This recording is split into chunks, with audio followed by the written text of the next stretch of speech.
Thank you very much for joining us, Fouad. The presentation is from Zensol Automation. Fouad Brikci is the company's president. Zensol is a world leader in the field of acoustic diagnostics for circuit breakers and online tap changers, OLTCs. Zensol also has extensive experience in conventional maintenance testing applied to high voltage circuit breakers. This is a really interesting subject, and I know a lot of interest in it. So welcome to our live online forum, and please take over. Okay, thank you, Randy. So thank you for everybody to be here. So just to do a quick history, Zensol, we have started to work on the Vibro-acoustic since 2008, and our goal, in fact, what we are trying to do is to make a diagnosis without taking anything apart of a tap changer of a breaker. So this is our goal, and of course, our dream is to be able to give to our instruments the capacity to give, to make a decision on if the tap changer is in good health or the breaker is in good health. So this is our goal. This is our dream. In fact, but to reach this dream, it will take some time and some steps before that we have. So here I'm going to present the Vibro-acoustic method as fast a diagnostic tool for on-load tap changers specifically. So 40 to 50% of failures on transformers come from tap changers and are of mechanical origin. And we have 4 studies done by Hydro-Quebec, ESCOM, it's South Africa, CEA, it's a Canadian Electricity Association, and Australia too, during 10 years on 3 continents. And these numbers are recognized by CGRE, by IEEE, and all these studies showed the same results. 40 to 50% of the tap changers are of failures are from mechanical origin. So from this fact, so why vibroacoustic? Because thanks to vibration, we can detect many problems online, offline on OLTCs. So what are the existing methods to test OLTCs? It's here, I'm going to present a brief comparison. And all this information is in our website. And so you can, this is in a catalog in very few, and you have all these results here. So the diagnostic method, we have 5, 1, 2, 3, 4, 5. And the vibroacoustic is one of these methods, the motor current and the dynamic resistance. Dissolved gas analysis, it's a chemical method. So it's like when you take the blood in the from your body, and the thermography also, and all kind of problems here are put here, and problems of linkage, timing, controller release, motor, brakes, lubrication, contacts alignment, arcing, overheating, cocking, contact wear, and the transition. For example, the overheating cocking is very good for the thermography, and for the DGA, it's excellent. For the vibroacoustic, so here the arcing is excellent. The timing seconds, it's excellent. For the now for the others, for the current motors, you see, so you can see clearly which method is good for each problem, for which problem.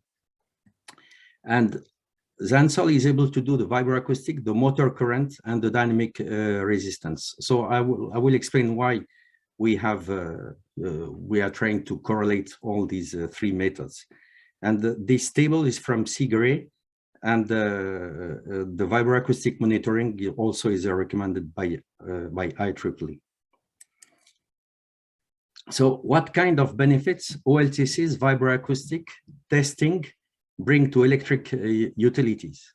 It's, first of all, it's applicable to any kind of tap changers. It's applicable online or offline. So, and now la tendance, sorry, sometimes I have some French words. We are trying to do online maintenance because it's easy. The offline maintenance, it's very good, but it's heavy in time. So the vibroacoustic, it's quick, it's easy and intuitive test. With vibration and current combined, we are able to detect a large range of potential problems. And this is the vibroacoustic force you to, so it's a better understanding on how the tap changers works. And because as soon as you have an impact, you are obliged to understand why you have this impact at this moment. And thanks to this understanding, we can detect problems at earlier stage. And the method is excellent in terms of timing and mechanical adjustment. Like if I do like a quick test in my table on my desk, and if I'm putting my hands, and if I knock, this is like synchronized, but if I do this, I see very easily that it's unsynchronized. So it's why we say that the method is excellent in terms of timing and mechanical adjustment. It's also an easy tool to detect arcing contact problems online only, of course. And we have a powerful software analysis thanks to Hydro-Québec envelopes, and with our high sampling time and unlimited recording time, which is unique in the market. So it's an excellent tool to help the user to decide which OLTCs are due for a maintenance operation. And in testing OLTC before and after maintenance, this tool can be used for quality control. And in testing year after year, trending analysis becomes easy and allows reduction of maintenance interventions.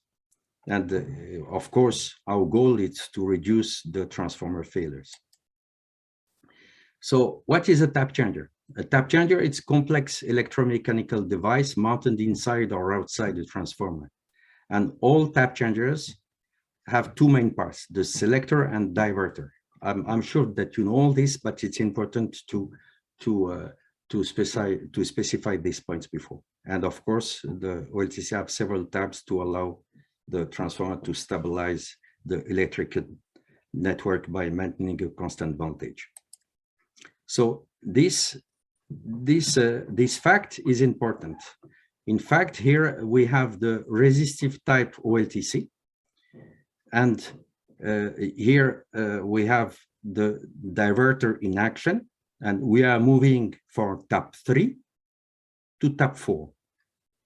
And how long it takes, the switch operation, it takes 50 milliseconds. So typically, the transition of a diverter switch is done in only 50 milliseconds to avoid overheating the resistance. So here, we can see immediately that the timing is important for the tap changer, because so we must respect this timing, because if we do not respect this timing, we are going to explode the transition, the resistance. Because so if we find a value less than this, it's better than, but if we find a value greater than this one, so it's surely a serious problem.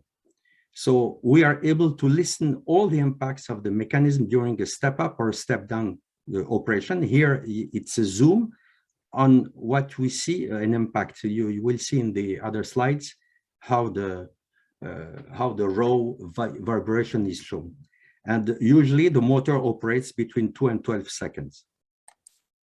It's exactly the same for the reactor type OLTC. But in fact, here in this case, it's a slow moving switch. And of course, in some tap changers, you have an inverter to double the number of taps.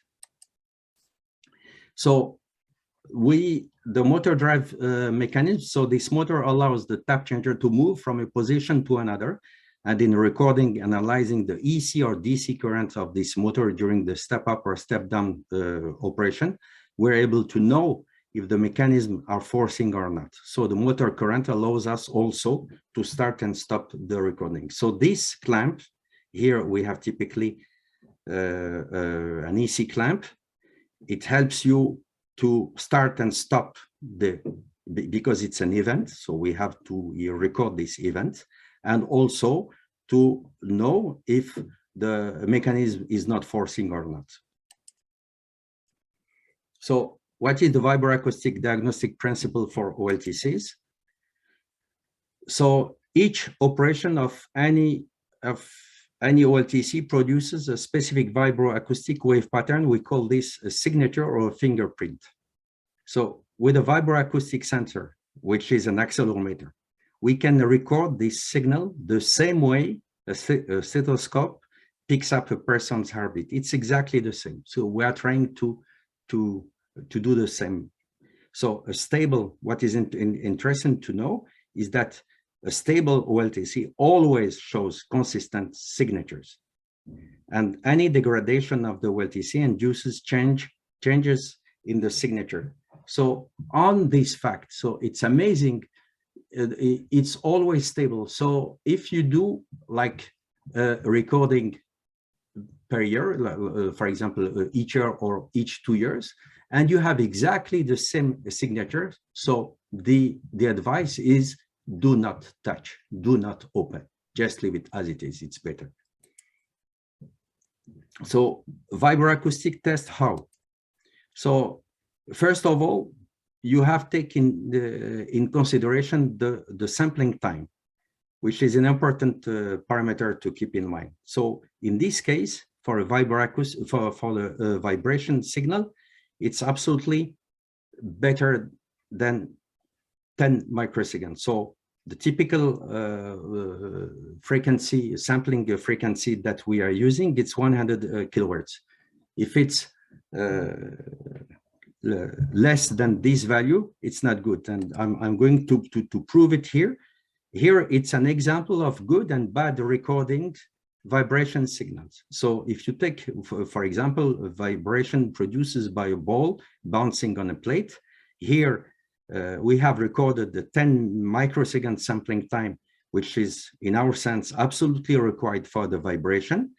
And the same signal, the same vibration recorded, but at 100 microseconds, and which is good, this for example, for the breakers, for the timing, motion signals, but not for vibration. And here, just to compare the importance of the sampling time, we have recorded at 500 microseconds. So now look at the result. So here, what I have done, it's just simply zoom this signal, the signals, just to show their quality.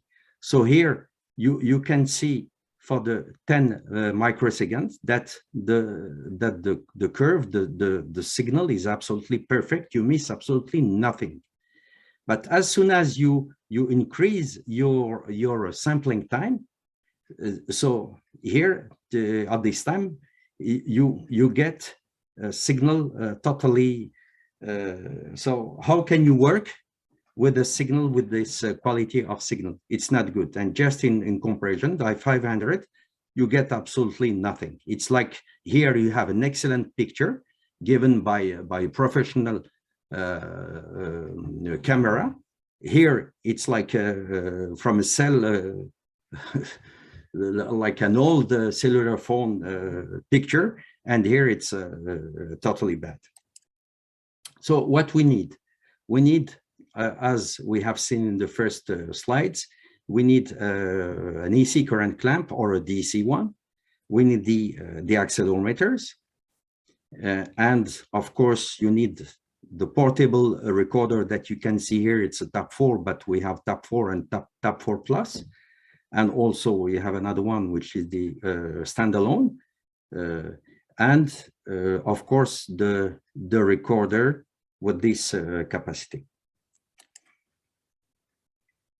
So this is an example of connections for a TAP 4 or TAP 4 Plus. So what is interesting to know that we have what we call a tap base that we stick in this picture. You can see in the side, it's in the side of the tap changer, and connected with we call this a micro dot cable, which is in fact at the end, at its end, BNC, and then after we come to this point. And here you see the current clamp, different types, and of course the software with the instrument, and everything is connected through a USB cable. Here you have another for the standalone. It's exactly the same, except this one is in a control cabinet. So you can connect it through your electrical network with an Ethernet. So in fact, you could be like in Toronto, and your OTMX could be in a substation in Vancouver. So typically, the first step is to decide where to install the accelerometer. In fact, what we call the tap base, and this tap base, it stays here even after the test, because after 1 year or 2 years, you come back to the same spot thanks to this tap base.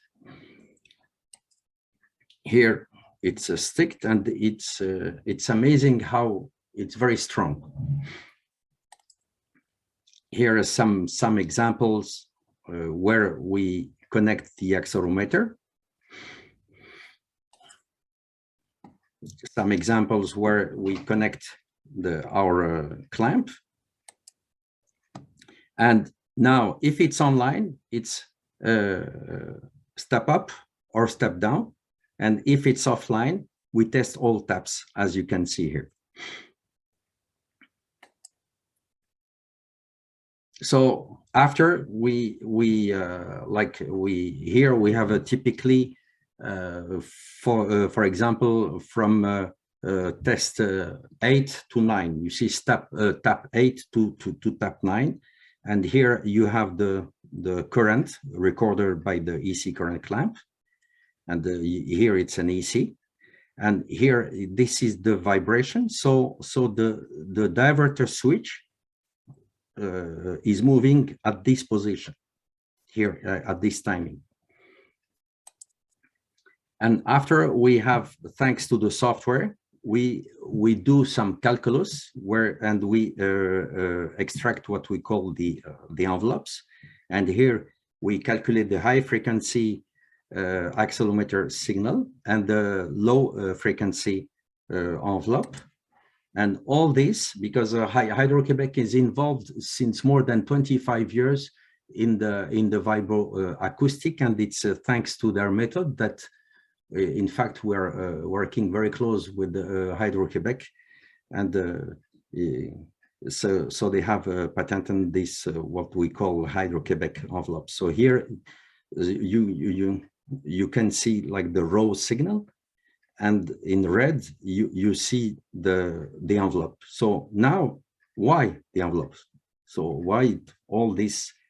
It's simply to simplify the signal, to get the shape, because the shape is important. It helps us to detect the focus, the main focus, and after it's easy to analyze and easy to compare.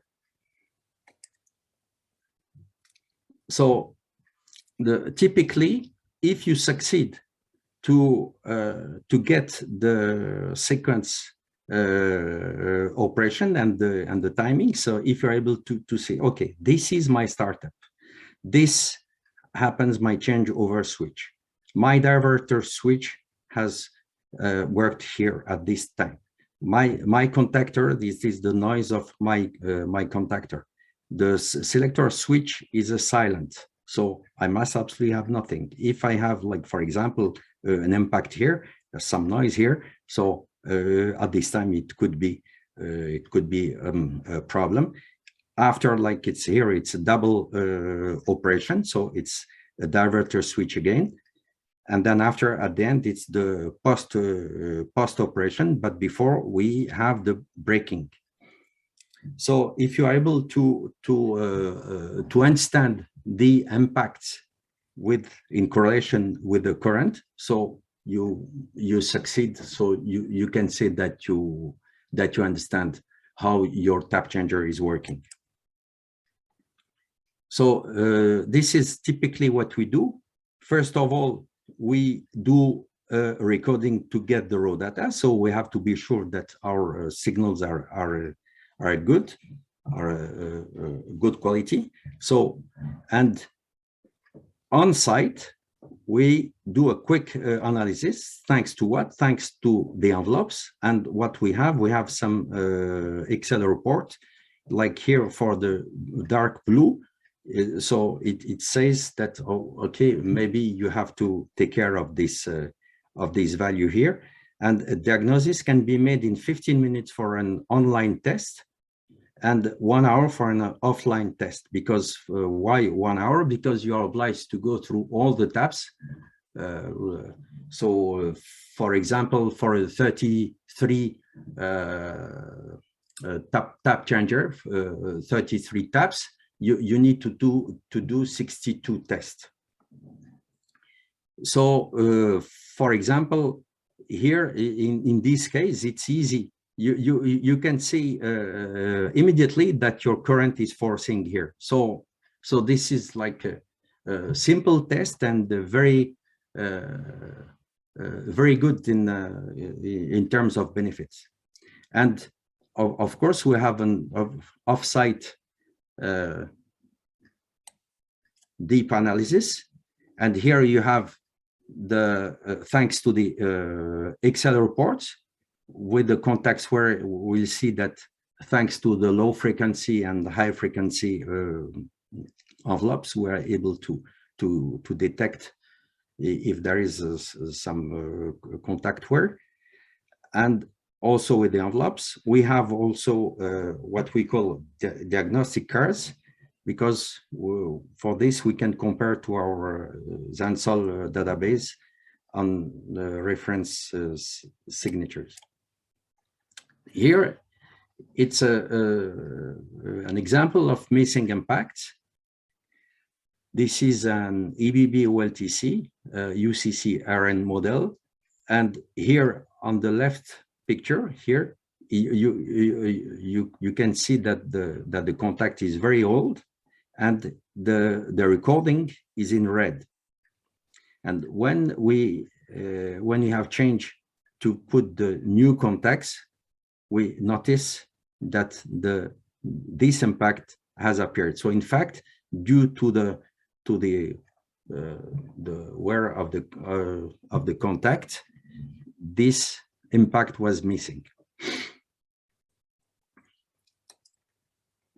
Another example of wear of contacts, here it's a several one. Before the intervention, more than 60% of difference between the high and low frequency that you can see here. And after repair, after the intervention, less than 20% of difference between the high and low frequency. So here, it's why the low and the high frequency are a good indicator for the health of your contact. I have already talked about the high torque, and with a simple lubrication, this problem has been solved.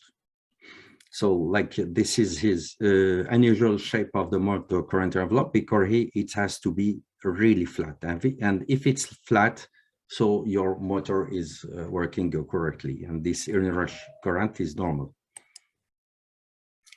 And another example of asynchronous, which is really easy to detect quickly. So you don't need to do a deep analysis of your curves, of your signals. Just here, like here, what we have, 120 millisecond delay after the end of the current envelope. And this is not normal, because this means that the current has stopped, and at this time only, the operation has started. So this is not correct. And in fact, so before repair and after repair, so they just put some adjustment on the motor, and immediately everything was correct. So it's a comparison between the motor current and the impact. Just can show you the problems that your tap changer has a problem. Here also it's an example of arcing contact. It's here the offline. You can see here it's 7G, and offline exactly the same, but at 35G. Here it's a superposition between the two signals. So the one is at 7G here, and here it's 35G. So here typically you must like try to understand why you have this arcing, and you will find surely like a hole in your contact. So, and with the time this hole becomes bigger, and affect the quality of your contact is affected. We as I told you, so we do some trending analysis here with the simple test online done in 2010, 11, 12, and 15 on identical CPC. It's in French. It's a OLTC stable, OLTC to follow. Here the variation is 9% between 2012 and 11 and 12, and here it's 85%. So from these ones specifically, we have to be careful and follow them. And here, for example, thanks to the motor current here, that in 2007 we noticed like a small peak. In 2011, and the peak starts to become bigger, and then in 2012, so here it's from 2007, the level of oscillation has doubled, and the transitory state has appeared. So at this time, it's better to try to understand this and to open and see what happens with this motor current. And also, as I told you in the beginning, thanks to the envelopes, we see like the ratio between high frequency and low frequency, and then after, so we can see that we have to do something in transformer T2. So it helps us to planify our maintenance. It's another example, the same one. And now, so the problem that we have noticed is that people, when they have like just the vibro-acoustic signal, like the envelope and the current motor, they have problems to understand the vibro-acoustic signal. So now our challenge was how to facilitate the comprehension of a vibro-acoustic signature, because several mechanisms are operating at the same time. So one way to address this challenge is to analyze simultaneously 3 recordings of the vibration, the dynamic resistance and the motor current of the tap changer in action. So it's why I told you in the beginning, among the 5 tests, we are able to do 3, and it's really like a need, because the DRM help us to understand the vibration, and with the correlation after we know more and more, and after we have like a deep knowledge of our tap changer. So equipment needed, it's a tap 4 plus that you can see here in the bottom, and in the top it's the tap DRM. And so we do like the connections like usually. And this is an example of DRM recording. So first of all, you must know, and I'm sure that the people that are familiar with tap changer, they know very well the dynamic resistance. And here you have an explanation on how the tap is moving. So here it's just to show how the resistance is changing, and when the transition happens. And of course, this curve is interesting, because if you see something wrong, you will see here like the current, where the resistance which opened, then you will see like a break.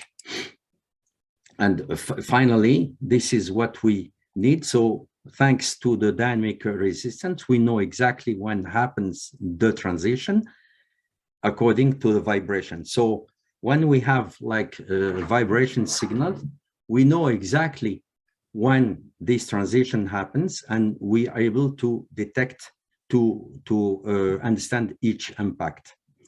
So as soon as you have this knowledge of the vibration, so after you can work online, of course, without the DRM, because the DRM, it's a heavy test.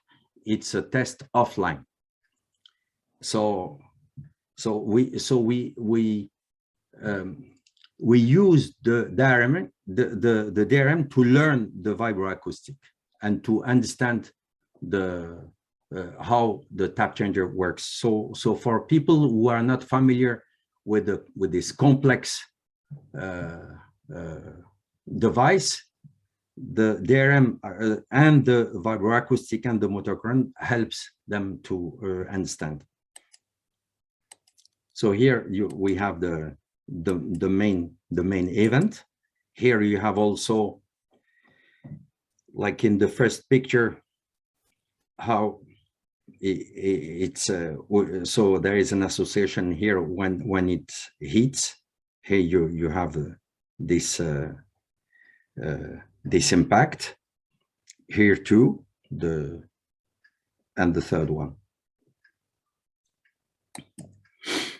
So here's some example for a Reinhausen.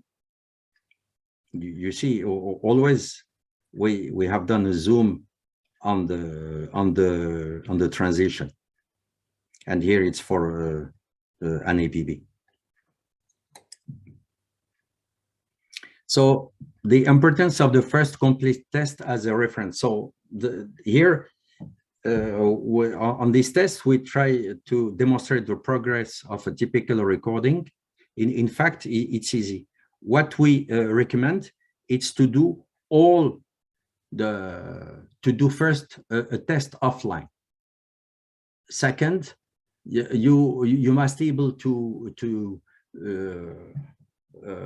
your tap changer must work, so must be able to work. So you must have some power to be able to operate it. So this is important. And then after, you can do a vibro acoustic test with a motor current on all taps.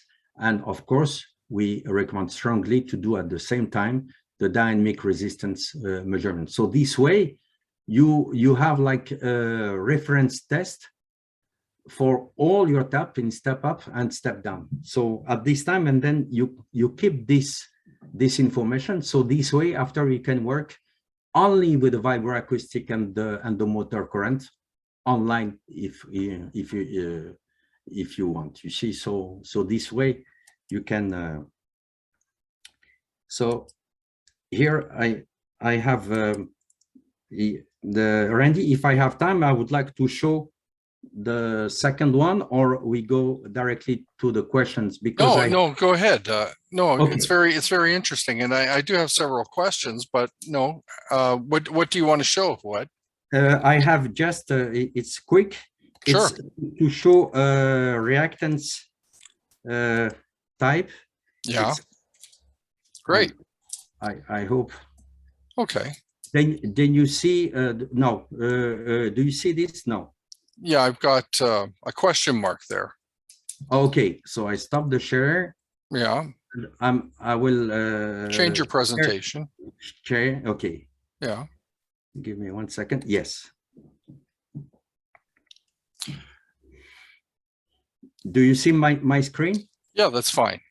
Okay, so here it's a real test done with the Hydro One in around Toronto, and it's the vacuum tab. This is the, of course, we have like a checklist where you need to take the picture of the of your transformer. Here, what kind of tap changer you have, how we connect. So this is was in the maintenance shop, and then here it's the where we install the accelerometer. Here where we install the current clamp, and here, so it's thanks to the current, so we can see that the recorded time was 1.974, and the manufacturer says approximately 2 seconds. So here this is the raw data. You can see that we have 1, 2, 3, 4, 5 impacts and something here with the DRM. So so now with this information, so first of all, these impacts come from the bypass that switch here. Bypass switch is open to force the load current through the vacuum, and this event causes a small impact, small acoustic impact. You see, so this is the first. Second, then after the second event, the vacuum switch is open and directing the current in P4 selector here, and the vacuum switch operation causes a large acoustic impact that we got here. And so now we have the time is 0.677, and the average time given by the manufacturer is 0.6 to 0.7. So it's why in the beginning I said that the timing is a very important indicator of the well-being of the health of the tap changer. So here, when the vacuum interrupter opened on the same time, they introduced the reactor P1 and current drop because of the resistance of the reactor, and the vacuum switch is open, interrupting the current in P4 that we can see here. After in the next slide, you will see like a zoom of this signal. So here it's the introduction of the reactor effect in the circuit, and when the transition of the selector switch is completed, the reactive effect is removed in the circuit, and the current goes back, and the current drop during the transition of the selector switch. So here we have exactly, because here we are able to, thanks to the tap DRM, we're able to record the current and to record the voltage, which give us the dynamic resistance in ohm. And now the next two impacts. So the selector switch, its selector switch P4 moves from tap 4 to tap 5, and no current is interrupted, and operation of selector switch cause practically no acoustic impact, but we are able to listen to them. And the average time is between 0.9 and 1.9 seconds, but this on this it was 1.5. So it's why in the beginning I told you that the Vibro-acoustic is very, very good in the quality control, because when I always take this comparison, you know, you go to when you use your car, you always listen to the noise of your car, which is a signal, which is like a normal signal.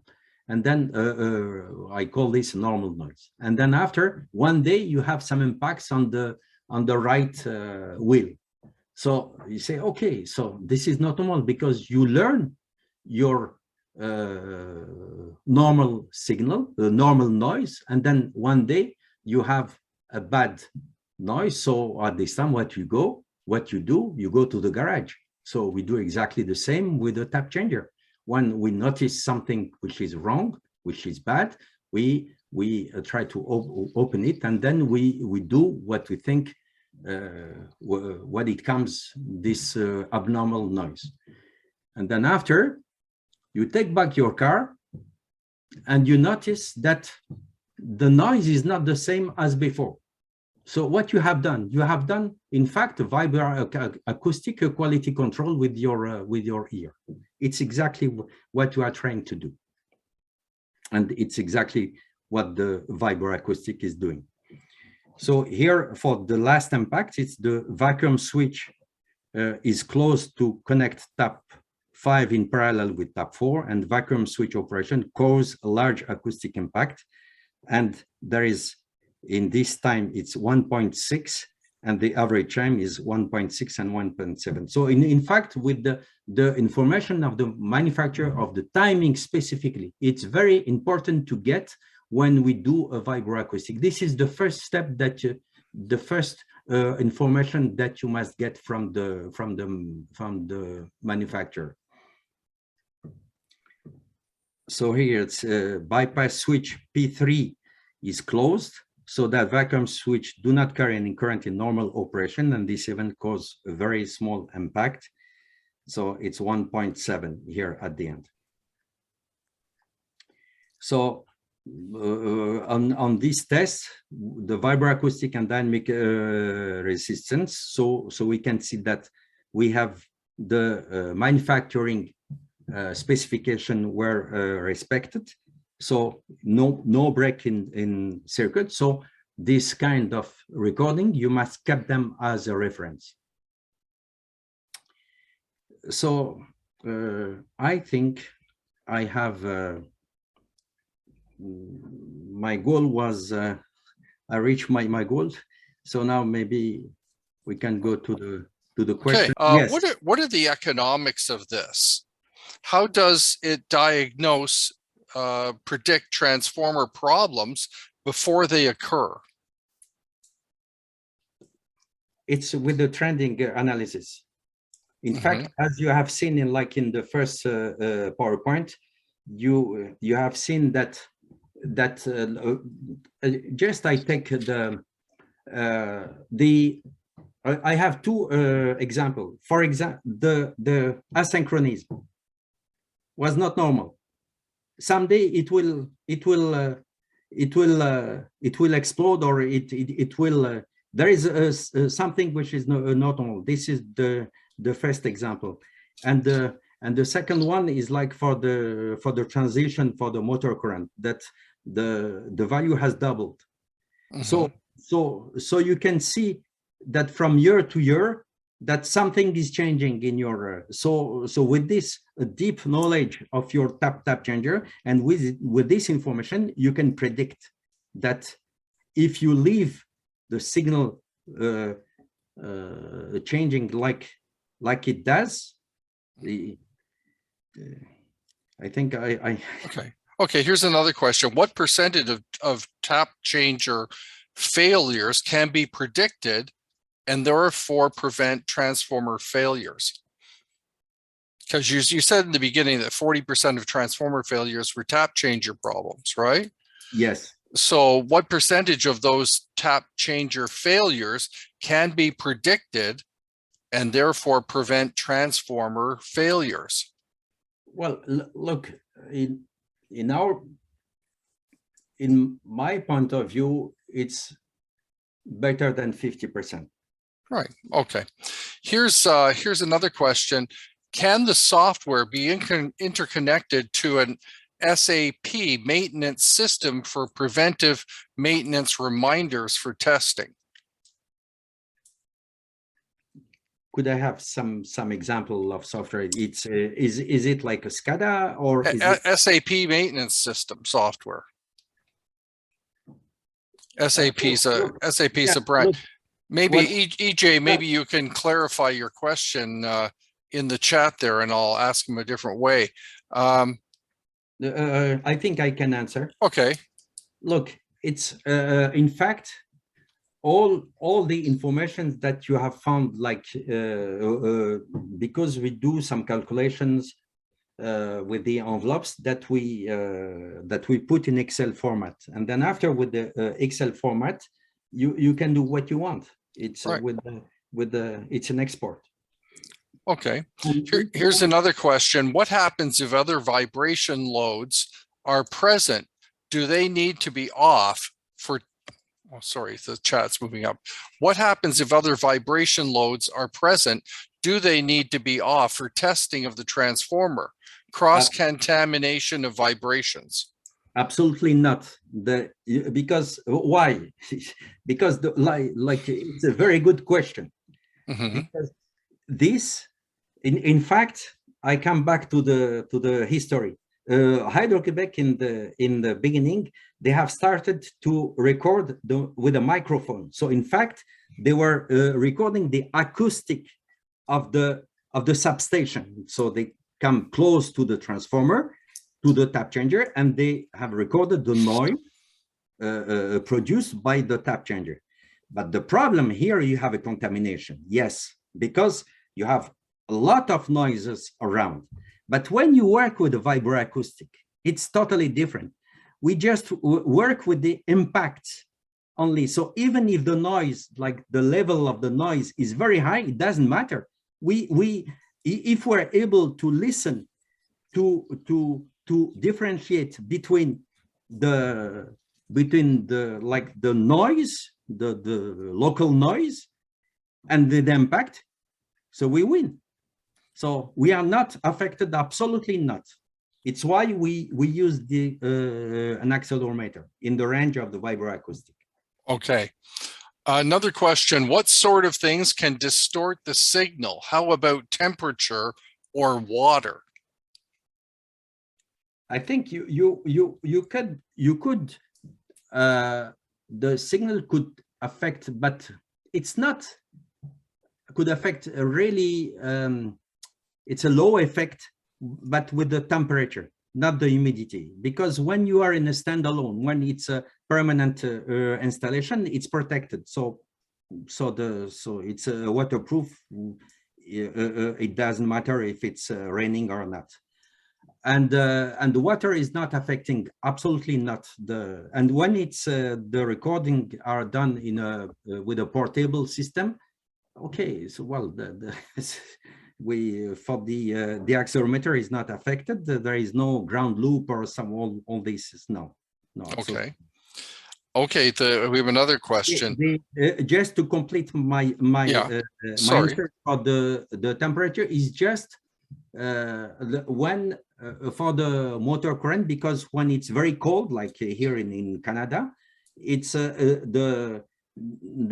you could have some change in the signals, but this will not affect your analysis at all. So I have finished. Sorry, Randy. No, that's great. Good answer. Okay, what are the other applications for vibro-acoustic testing? So we use them for the high voltage circuit breakers. So and for the circuit breaker, it's easy because like we do timing with the vibro-acoustic, because like when we have an phase E, B, and C, a typical test which is really simple, which is like you have a candle type. Like a candle for a breaker phase A, B, and C. So you put 3 accelerometers, and then you just apply your accelerometers, and then you have immediately if it's synchronized or not. And this could be done safely, totally safe, online test.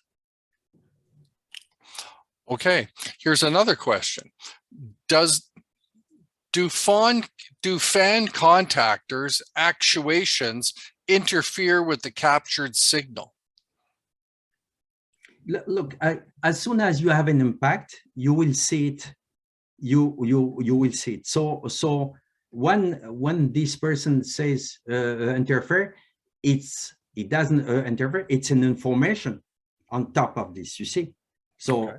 as we have seen in the second presentation, we have small impacts, big impacts, and it helps you to understand how your tap changer is working. And sometimes the control cabinet, if it's not like for the arcing, for example, I have seen some tests. I will not say the country.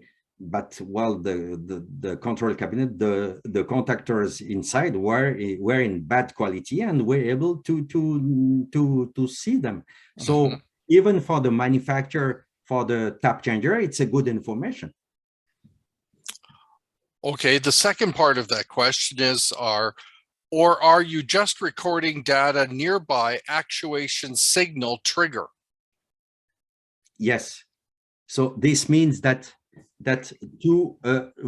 it's why the motor current is important. As I have shown in the beginning of the presentation, the motor current is important. Why? Because it starts as soon as the current starts in the motor. So means the tap changer is initiating a sequence. So, and when it stops, we stop 2 seconds after. So we start in general 500 milliseconds, but this what we call pre-acquisition and what we call the post-acquisition. And with this information, with these two information, so we are exactly in the tap changer sequence, and we are able also to do like all the sequence, like from tap 1 to tap 17 in one shot. So it depends. It's just a matter of the way to play with the capacity of this of our instrument, which is really flexible. Okay, great. Okay. Okay, he says, thanks very much for answering those questions. Okay, that's great. Good presentation. Thank you very